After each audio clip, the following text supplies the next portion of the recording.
Hello and welcome to episode 6 of the Care Experience. This is the podcast that deals with the experience of young people in care. It's presented by myself, Peter Lane, and Thomas Mongan, a young care leaver. This episode we go up to TUSLA, which is a child and family agency in Ireland, and we interview Bernard Gloster, who was the CEO in there. We have a really good chat with him, and we really thought that he listened. A lot of the things I was prepared to challenge him on, he brought up himself first, and I didn't have to. I'm going to start off with it now, where myself and Thomas are just on our way in, and we really hope you enjoy this. Yeah, so me and Peter are currently walking up to the big CEO offices of Bernard Gloster. Yeah, we're about to interview the CEO of TUSLA. We're just sitting in the car downstairs in the car park. Thomas is quite confident. I'm kind of shitting myself. But we're going to do it. Also, fair play to him for agreeing to do it. This is all to do with Care Day 20, which is coming up in 2 days' time. And we're all really looking forward to it. We have a lot of work done and it's going to be a great crack. Anyway, we have a list of questions. We're going to go up and ask him all these questions. Yeah, we're going to bring the power back to the people and see what happens. We'll be right back with the interview. I'm telling you, bad pictures. Thomas is worried about his image rights here. It's not even about image rights. See how bad those pictures are? Jeez. Oh, alright. Okay, listen. Good to go. We are here in TUSLA headquarters, and thanks very much, Bernard Gloster. I don't suppose you're new CEO. You're here in No, new is gone now. Yeah, the shine has gone off. Yeah, shine is gone. Yeah. Honeymoon's over. Yeah. And listen, we're just going to say thanks very much for having us. Oh, it's a pleasure. Yeah, really appreciate it. Tell us a bit about yourself and how you came to be the CEO of TUSLA. What did you do?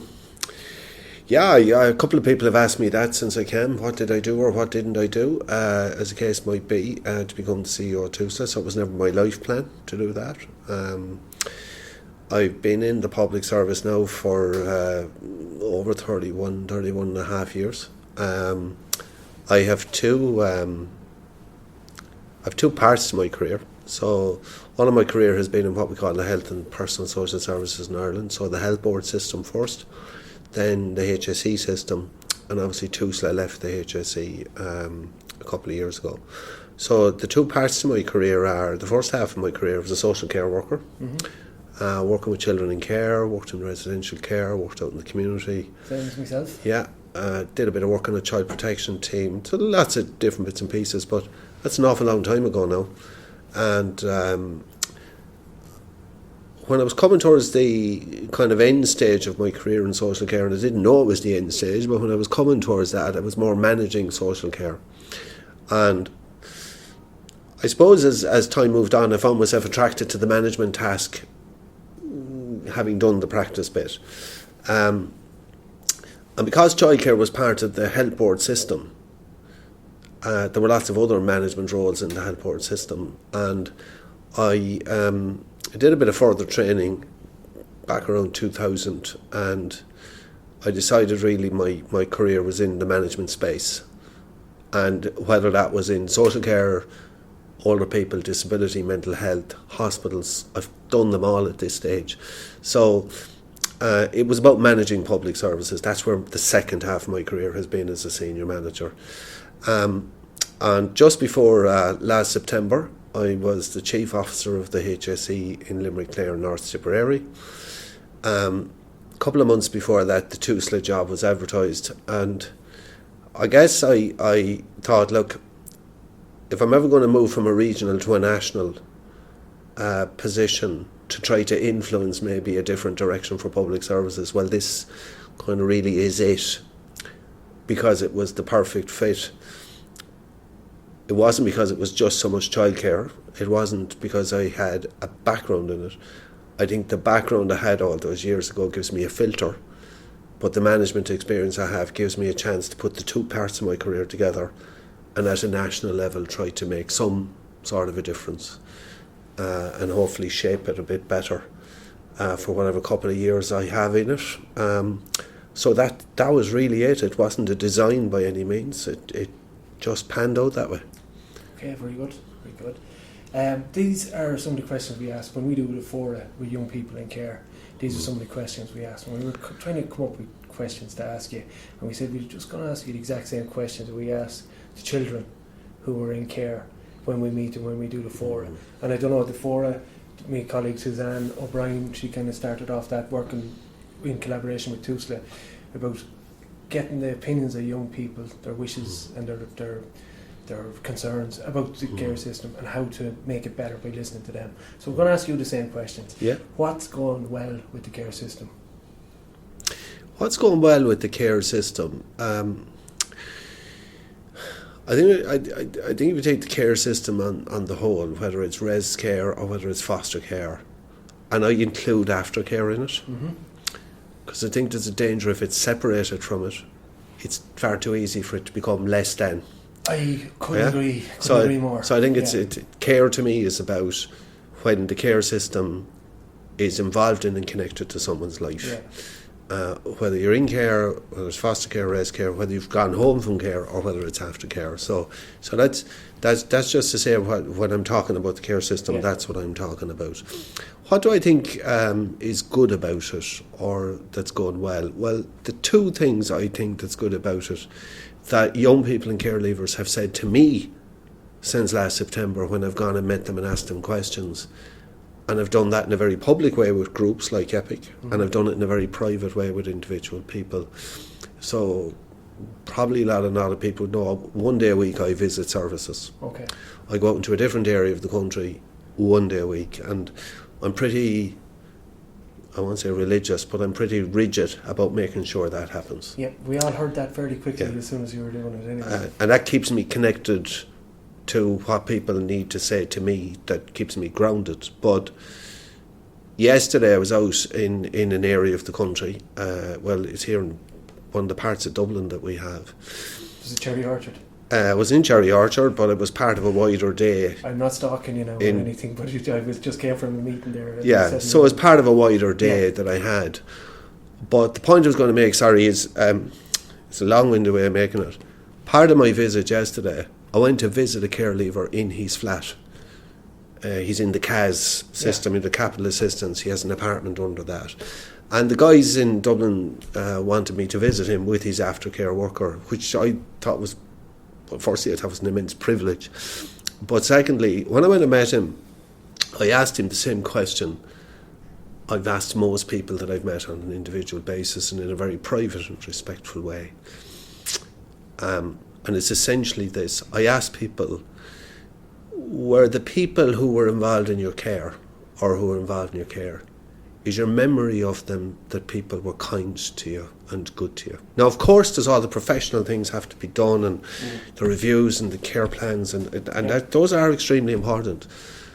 But it does matter to me that people's experience is what they remember, how people made them feel. Yeah.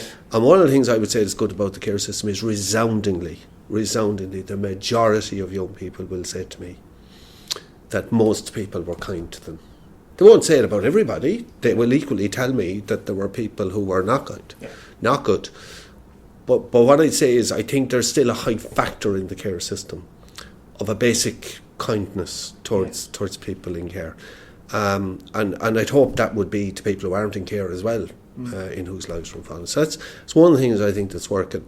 The second thing I think that's working is, although it is slowing down and it's worrying me, but the second thing I think that's working is that we have managed, for some reason, to achieve a very high threshold in Ireland in terms of the number of people who are in the formal care system being cared for in family-based situations, whether it's foster care and increasingly now foster care with relatives. Yeah. I think we're over 90%. We're world leaders. And we're world leaders in that. Yeah. That brings its own problems. Yeah. And for some young people that just doesn't work. Yeah. And so we have to recognise that. But in the collective sense of the care system, I think that's a good thing. Yeah. And I think that's working well. I was talking to Ronan earlier about my wife is a lecturer in Celtic studies, we're looking at fostering, going back To the Brehon Law. Brehon Law Yeah. and the whole lot. And Cuchulainn Yeah. being fostered, and they were arguing about him being fostered. So Yeah. it's a rich tradition of fostering we have this country. It's something we should be proud of. I think so, yeah. Yeah. So brings us on to our next question. What's not going well in the care system? Yeah, so thought a lot about this question. Is it everything?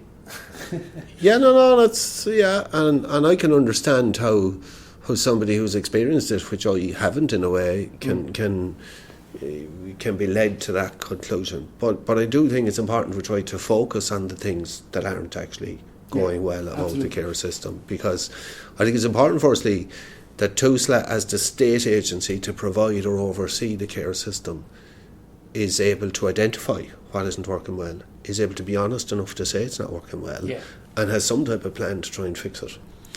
One of the things that's not working well, and I'm not sure how to correct it, is in residential care. The nature of residential care has changed fundamentally, even from what it was 20 years ago. Yeah. And what it has meant is that the likelihood of having the same staff in the same care centre for the majority of the period of the life of a young person in the care centre is much more reduced now than it was. The staff turnover is shocking. To the staff turnover, and what that does to continuity, what it does to relationships. And this, the young man I visited yesterday in his apartment, he pointed that out to me, and he pointed out and I knew it, but he pointed out so starkly to me. And where it becomes a concern is, you can say, well, what's lack of continuity, what's that mean? But for that young man, it was about trust. Yeah. And about his ability to develop a trusting relationship with somebody, because they were gone, they were in, they were out, there was another agency in, there was another one in tomorrow, and this one in today, and that one in tomorrow. That's okay if you're in hospital for 2 weeks, but if you're in a system for 4 or 5 or 6 years, that's pretty hard going. It's gonna take a toll. I've never been in residential care, but naturally it would take a toll on the kids' mental health. It's not a good thing to get used to, and it would be a hard thing to get used to, like people constantly leaving, especially if you've already been taken away from your family and stuff. Constantly been getting close to workers and all that, and from them to leave, obviously it's like reliving it over and over again. I think that's going to have huge factors later in life. You see, I think you probably just said in a couple of sentences what I was trying to say in, I don't know however long-winded it was, but the point you're making and you make it so well. When you come into care and you leave your own home, there might well be very good reasons for that, very necessary reasons. It might be the difference between saving somebody and not at times, but it is nonetheless different. And so immediately there's an attachment issue that can arise at some point in the life of that young person. And then if you come into a place or a space where you can't form sustainable attachments, you're adding to it, and what that must do to somebody's head and thought process, I don't know. So I think you hit the nail in the head. So it's an unintended consequence of lots of different things. I'm not sure how it can be fixed, because there are so many good residential care workers out there today who are committed and in the same houses. Not sure how it can be fixed, but for me it's something that doesn't work. One of the other things on top of that is if you're in foster care, there's a much higher likelihood of you staying with that placement past the age of 18. If you're in res, you've had all this placement breakdown, volatility, and then you're expected to go out and find a house in a housing crisis. So that's the part I was going to say to you, is the second part for me that doesn't work well about the care system. And again, I want to make the point, I'm talking globally about 6,000 children in care. I am not talking about the many individual really good instances. And what I saw yesterday when I visited that young man is the opposite to what I'm going to say. The preparation for and support for leaving care is very variable. And I think while a lot of staff try their best, and there's things like aftercare allowance, and in Dublin here there's an apprentice scheme to connect people to employment, and there are really creative things. at the end of the day, if even 4 of the 6,000 children in care stay in care till the end of their childhood at 18, our expectation of them is very high at 18 in terms of what they can do for, with and about themselves. And despite huge progress in it, and there has been, and I've met aftercare workers who are just, I think they're the most outstanding people, because I think relationships do get formed there, and I saw that yesterday. We need to get an awful lot more on top of preparation for leaving care, so that at least if there's an expectation you are going to move on at 19 or 18 or 20 or whatever it is, that there's a better chance you're going to survive that. Yeah, because I was talking to one of my friends who was in residential care, who had a good experience, but he was highlighting that, so you go to sleep, you wake up, you're 18, and you have to leave, like, you give them, like, a suitcase, black bag, or something, like, you're given something small and you're told to leave. Like, leaving at 18, especially if you're not prepared for it, like, it's a hard thing, and it's a hard thing to prepare for at such a young age, and then you have to, like, go out and, like I said this before, just build, like, a whole life by yourself, especially if you're on your own. Like, think, like for me, I would got a load of help from, like, youth workers, like Mary O'Neill from the Gateway Project in Athlone. Like, she dropped me to my interview for college. She moved me up and all that, but not everyone has that. And when you don't have anyone and it's just, like, you're on your own, like, what the odds are stacked against you. Like, how are you going to survive? Like, there's a lot of, like, just, even there's mental health support, but, like, just like finding a place and sticking on to it, and, like, do you know how to budget, do you know how to save and all this? Because if you ask any 18-year-olds or around that age and you give them, for example, the aftercare allowance, €300 a week, that could easily be gone on nonsense, because you're not been prepared properly for it, like. And I think it's unrealistic, and it's a hard ask to ask people that are just gone 18 from residential care, especially, like, now you figure it out, when you wouldn't expect your own child to do that. No. You'd never expect your own child to do that. The expectation is, like, messed up a bit over the next few years, but you still have a place to come back and, like, people to support you and all that. It's hard when you're just, you turn 18, then you have to leave. So you have to leave everything around you, and then you're leaving, like, a comfort, and then it's just a hard thing that needs to be executed more, better. Like, I think the support should be, like, given over the next few years, because there are great aftercare workers. My aftercare worker, Ellen, my old aftercare worker, she helped me a lot, and it's just a bit of help, and the amount one person can make, like the change that one person can make on someone's whole life it's amazing, it's tremendous. And I think we need to not just talk about the negatives, but also if the positive aftercare workers and all that, like, celebrate them, because they deserve it. Like, you see, I think what matters here is we have very good examples of where aftercare is superb. And like so many other things in life, where we struggle is making that happen right across the system.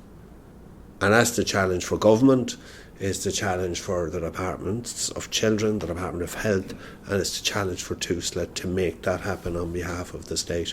And it might be that it's not a TUSLA aftercare worker, but it might be that there's a proper system and mechanism so that Mary in Athlone, who helped you, becomes the aftercare resource in your network. But that whichever way it is, or whoever it is, the most important thing is that there's a more consistent approach to making it happen. In different countries, you see in Scotland, you have the corporate parenting. So That's right. The county councils will have an That's awful right. lot more say. That's right. You know, there is, and I often think TUSLA get hit with a big stick about all the failings. But it's actually the whole of society. That's right. It's Housing, education, employment, education as well, recreation. It's everything. It's everything. Yeah, it's everything. It's across the board. There are children of the state. There are not children of TUSLA. You know what I mean? Yeah. But I think an awful lot, sometimes we see young people coming up to the age of 18, coming out res, the pressure they're under, thinking they may become homeless, or it makes them kind of self-sabotage, and it makes them not go to meetings, and it makes them not function as well as you expect them to, and it's totally understandable considering. So I mean, that's why I'm happy to say, recognising all the good work we have, that's one of the things I think doesn't work as well as it should, and we have to do an awful lot more with it. And we'd always be very careful to play the ball, not the man. You know what I mean? Completely. There's so many aftercare workers who are doing some completely, and the more resources. No. And the more aftercare units there are, the more like Green Hills, the more places like Don Bosco's that can actually have that step-down unit. That's right. They need an awful lot more like that. That's right. Okay. All right. Thanks very much for that. The next one, number 4 on our list, is you met the Epic Youth Council there a couple of weeks ago. What was your impression of them?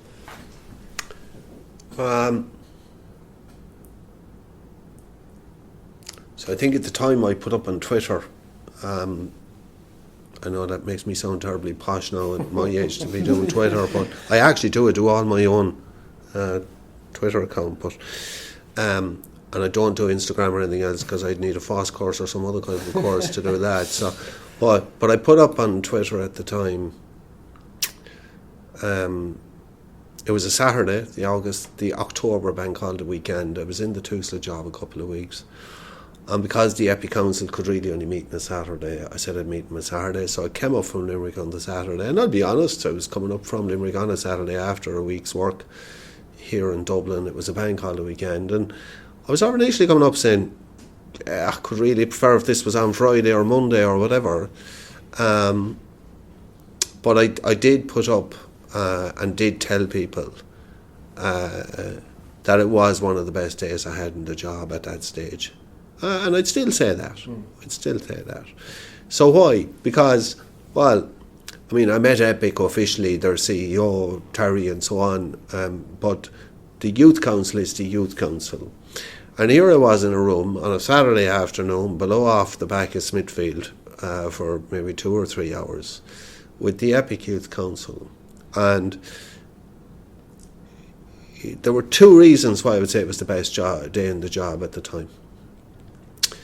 The first thing was I met a group of care leavers that my long-distance memory of childcare wouldn't have even led me to believe had advanced that far.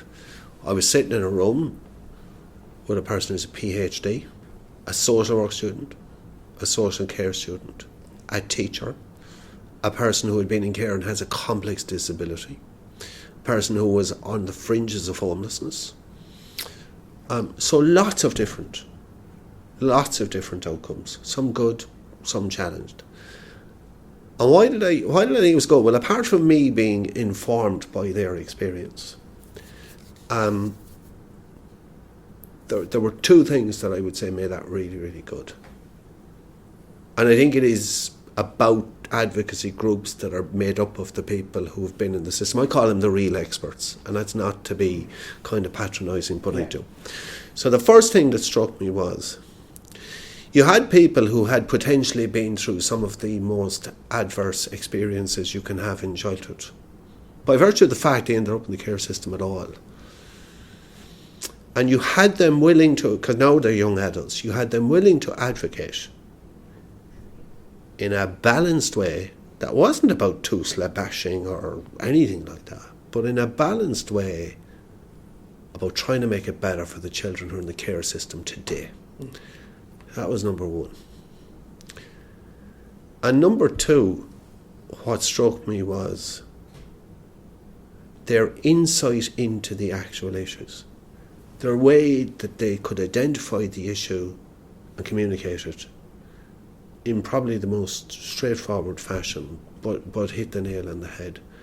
And running throughout that whole afternoon, the one word that struck me about them as I was leaving was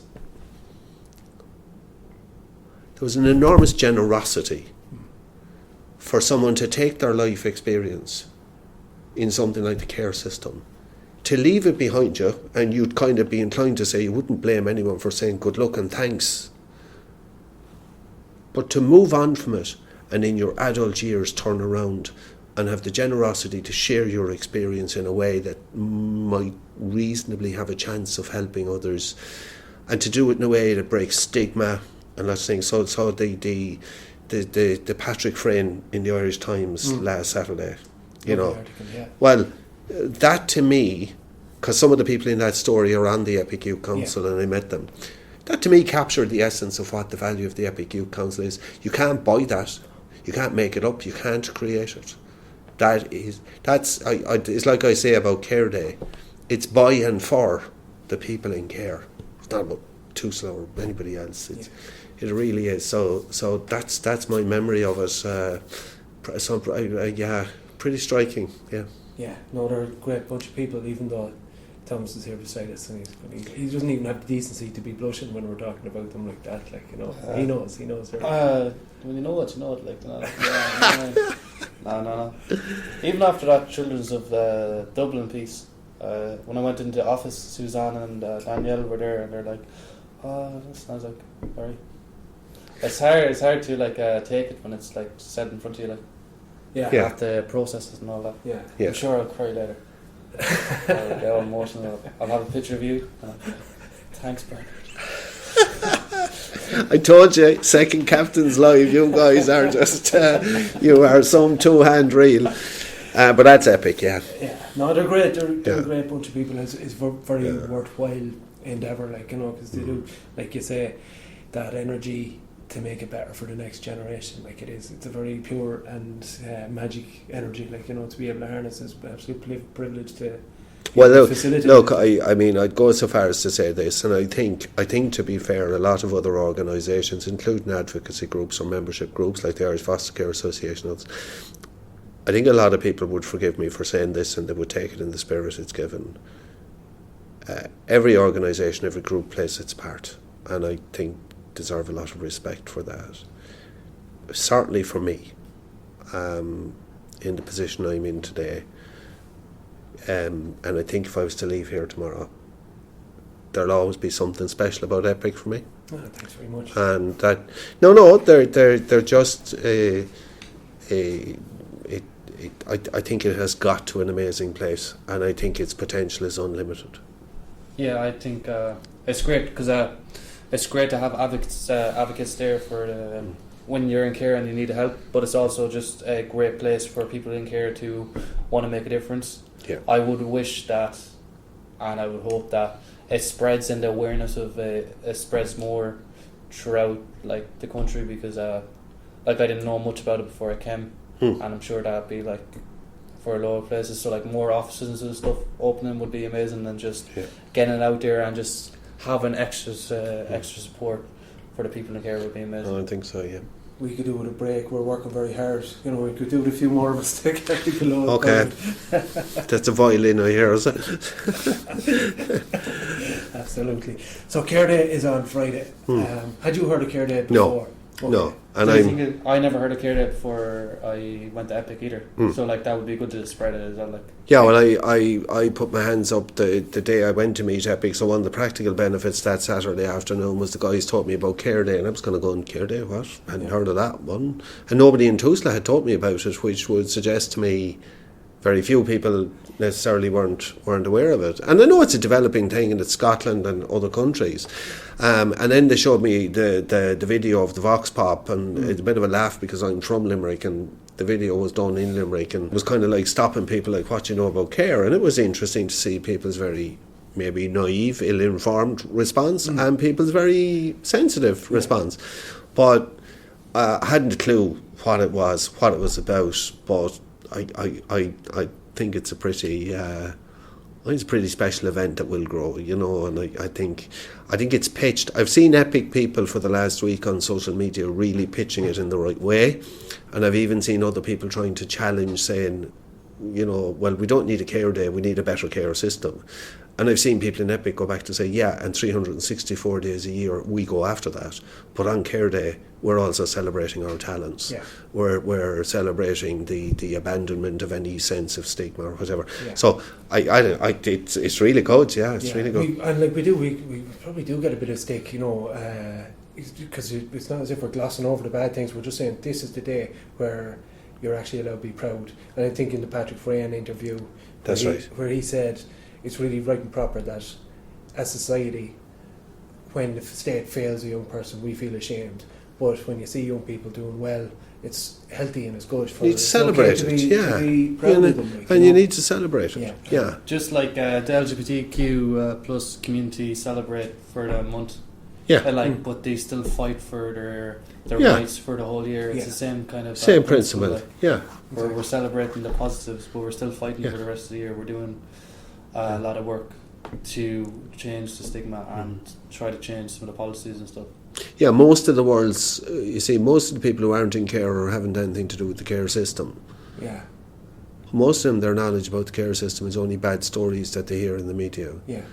And let's face it, good news stories don't often sell newspapers or get headlines. So no, I think Care Day is really, a brilliant concept. I was thrilled to see it. Yeah. And it came from a young person. It came from a young person over in Scotland. Yeah. He was going through. He said they even have a day for chicken nuggets. That's They right. don't have a day for kids in care. Yeah. So it came from a meeting with young people, and it just weakened. No, and it's mushrooming, and Yeah.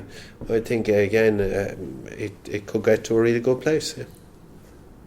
Do you think the Day of Care Day should be recognised as an official day of celebration by the UN? Yeah, I think that's an interesting question. I think the first thing is it should be recognised and promoted as an international day. Yeah. Because there are care systems of very different types, but there are care systems all over the world. So that's the first thing. Now, I'm not kind of hung up on whether that's the UN or whether that's the EU or whether that's, the OECD. It would be nice to see, I think, a UN badge to it, because it would take it beyond Europe and it would take it beyond other things. So it would be nice to see that.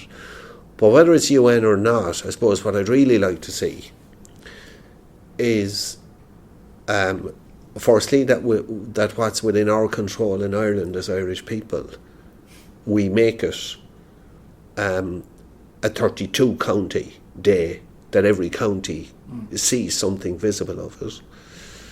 And I think the international community takes that and builds on it. So yeah, I'd like to see it as an international, much more high profile day. Whether that's the UN or not, yeah, I mean, it's I think when more people from different countries start to do it, it'll make a huge shift. This rapper Michael Renner, his name is Killer Mike, he said when everyone does a little, no one has to do a lot. So if everyone does a little, like from each country and all that, I think it can naturally. I think, and it is getting bigger, so it's going the right direction. Yeah, no, It's going the right direction, and I hope for people in care and people who've left care, and for Epic who are kind of throwing themselves behind it. Like, I hope Care Day gets a bit of traction somewhere. And I'd put it up to the media, as I regularly do. I mean, 95% of requests I get from the media to talk to them, well, as you'd expect, they're about things that have gone wrong or bad news stories. And fair play, the media have a really important job to do in that. But I'd kind of like to think they'd be taking a bit of a bite on this one. And as I say, I think Patrick Freyne, to be fair, I don't know Patrick Freyne from the sky over me, but I think it's huge credit deserving to himself in the Irish Times for the way that was handled last Saturday. I only wish then someone on the broadcast platform took that and said, right, how can we ram that out now, It's something we run into an awful lot with the media. They are looking for the top line, and the top line has to be we're slamming something, or and they need a story, especially the news and stuff. And I get it. I think something we talked about in the last podcast was when Shane Griffin was being interviewed, and he had a lot of really important research done, and a lot of really nice work, and all they wanted to do was talk about the sad stuff that happened to him in his childhood. But I suppose that's the nature of the media, and I suppose it's the nature of society as well. We'll kind of like a sad story, I guess people like a sad story, and I know it's the headline and all that, but I think the positives would stick with people more. Like the way they, like, even just like on like Twitter, in like Instagram or Facebook, whatever, they still with the headlines and all that, and like they're just giving out like false news and all this. But I honestly, you don't always have to be negative. Like there's so much out there. If you just a bit of positivity, it's going to stick with people way more than some of your negative comments. Like, and it's going to help more. Like, but it's important to get that balance. We don't not gloss over the negatives. Like I have two young lads now who are just turning 18, and they don't know where they're going to be living over the next couple of months. It's important to get the capture pieces like that, but also the army of foster carers, social workers, social care workers who are actually doing a really, really good job, who feel a bit every time there's a negative piece in there that it takes a little bit off them as well, like, you know. Yeah. Okay. All right. Okay, last one. How do you see EPIC and TUSLA working together in the future to ensure better outcomes for children and young people involved in the care system? Yeah, so I suppose there's probably a couple of parts to that. I think there's 2 or 3 key ones. I think the first thing is, before we ever get to talk about money and all that sort of stuff, there has to be the basis of a relationship that's honest, like any good relationship, and it has respect in it. And I've certainly attempted to show nothing but that to EPIC, and EPIC likewise to me. And so I think that's the starting point. I think the leadership that's required in TUSLA for that to become TUSLA-wide requires me to be very much at the centre of that. And that's why I've made a very deliberate process of doing that over the last couple of months. Hopefully, ultimately, it won't matter whether I'm here or not, that relationship will just be continuing. It's very good in some places. Limerick this week, they brought the play to Limerick, and that was all EPIC and TUSLA together. Yeah. So I think those relationships are good. Second part, and there is the money part to it, of course. EPIC also does a professional job in relation to resourcing and advocating, and that costs money. And I think we have to be supportive of that. And we are. I mean, we do give EPIC quite a serious amount of money. Will it ever be enough? Well, I think like any organisation, it probably won't. But I do think we got to a place last Christmas where we were able to take some fairly significant fears off the table about the future. And so I think that helps. It's not perfect, but it helps. So we're probably going to have to build that. If we're going to build the advocacy, and if we're going to build the benefit of the youth council in the aftercare space, we're probably going to have to build on that over the next couple of years. So I think it's a growing relationship. And maybe the final piece of the jigsaw for me would be, and this doesn't necessarily have to be EPIC. EPIC is one channel through which we can do it. I would like to see, I'd like to see as an organisation in some way that our governance system, whether it's at national level or local level or whatever you're having, but whatever's right, but that it actually includes, and I hate this phrase, but it's the only one I have, it includes service user input. And I don't mean that now by ticking a box and inviting a bunch of lads into a half an hour for a bit of a chat and they tell us something and we draw it up in a flip chart and everyone goes home and grand. I'm talking much more actively in relation to either decision-making forums or planning forums. And I think EPIC could be a real channel for us in that. So that if TUSLA in Limerick were planning, something to do with their service that was going to affect children or young people in care, the part of that planning would include real dialogue with those young people in care or who have left care, and that's facilitated and organised and teed up with EPIC. So really much more involvement. So that's probably kind of the space I'm in, Thanks very much for that. I didn't mean to be going negotiating with you over the podcast, but thanks for having us in. We really appreciate it. Yeah, no, it's fantastic. It's fantastic to see you guys. It's great to do this just ahead of Care Day. Yeah. I was seriously impressed with the music videos I've seen.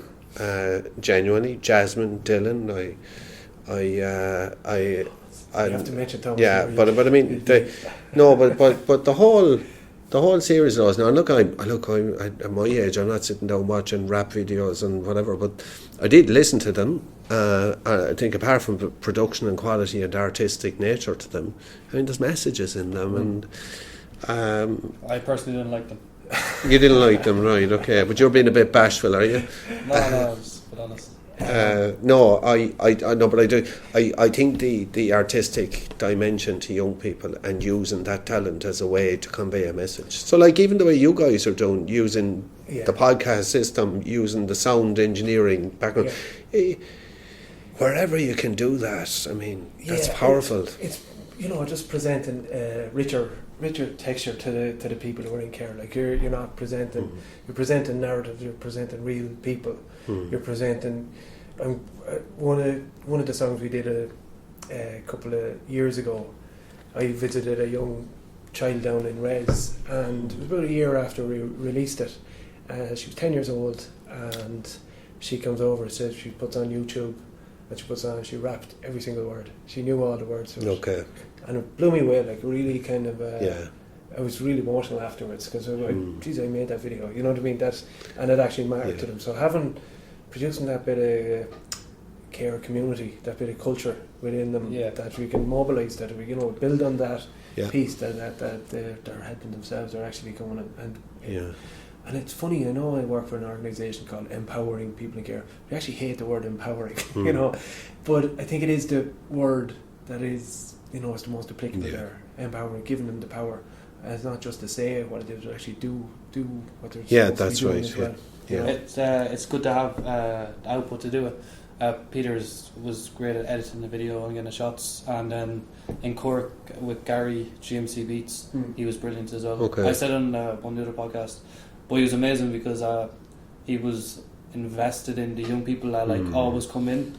Like, one of them was doing his little rap or something, MC Tiny from the Late Late Toy Show, but Gary knew all the words and he was encouraging them, and it's just an amazing space down in Cork. What's the place called again? The Cabin. The Cabin. Amazing. And the more places like that young people are able to, whether they're in care or not, whether it's youth services, whether they're able to come in and express themselves, and the power dynamic is broken down. Everyone's around. That's when the good stuff happens. That's what happened to me as well, because in the Gateway Youth Project in Athlone, St Mary's Hall, me and two youth workers had we did the most work, but I was talking about getting a studio in there, and it started off with something basic, but now there's a proper recording studio in there, so stuff like that, and then now there's more younger people going in, so getting more people to do courses, Justin Ryan from the Blizzard did a course with me on Logic a few years ago, and it was just amazing going in there, teaching you how to do it, and just giving people different opportunities is amazing. Yeah, great. More space like that is brilliant. Yeah, and they're the practical things, aren't they? Yeah. So thanks, guys. Thank you. Thank you. Good to see you, and I'll see you Friday. Yeah, we'll see you Friday. Thanks for that. All right. Okay. Possibly, if I'm not frightened away into not turning up. We'll see what happens. Weather permitting. Well, let us know what you thought of that interview with Bernard Gloster, CEO of TUSLA. Myself and Thomas did a piece outside afterwards, but unfortunately it didn't get recorded. We pressed some of the wrong buttons, I think. So I'm doing this outro myself. What myself and Thomas were talking about afterwards was, it was great that Bernard did come and listen to us, and I've heard from a lot of other professionals that he has come out and listened to them as well. And I think that's what he needs to do, to start actually listening to what people are saying. TUSLA get an awful lot of bad press, but the vast majority of the people in there are working very, very hard to make sure that the children who are in care of the state are safe. And for the most part, and I know there's a good few exceptions, the kids are safe and they're doing okay. Also, one of the things that I notice, I give talks to foster carers every so often, and I just see the age profile is getting older and older, and that's with the hugest amount of respect to the foster carers who are fostering. I think they're doing an amazing job. But I think the morale can be low, and I think the morale in TUSLA can be low sometimes as well. And I think that's not good for the kids in care. and I don't think that's good for society. I think we need to all work together to provide the best opportunities for children in care to do well.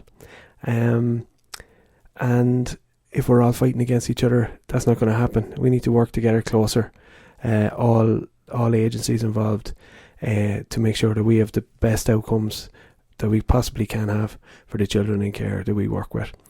And attracting new foster carers in. I think that's hugely important, that we do attract a whole load of new foster carers in. So if you are in a position to foster, have a look at the TUSLA website and see if that's an option for you. See if you're able to do it. I don't foster myself, but I see that it is a very worthwhile thing to do. And as we've talked about it before, it's a tradition that goes back in Ireland for thousands of years, that it's part of our society and is an important, very important part of our society. That's it. Happy Care Day on Friday, everyone. I hope you have a really good day. Keep an eye out for the Late Late Show as well. Just there's, I'm going to drop that in now. If anybody does listen to this, you'll know to tune into the Late Late Show on Friday night. Okay, that's it for me, and thanks again to Thomas, who's worked really, really hard on this. He's a great lad. Okay, take care. Bye-bye. Like and subscribe to the Caresystem podcast.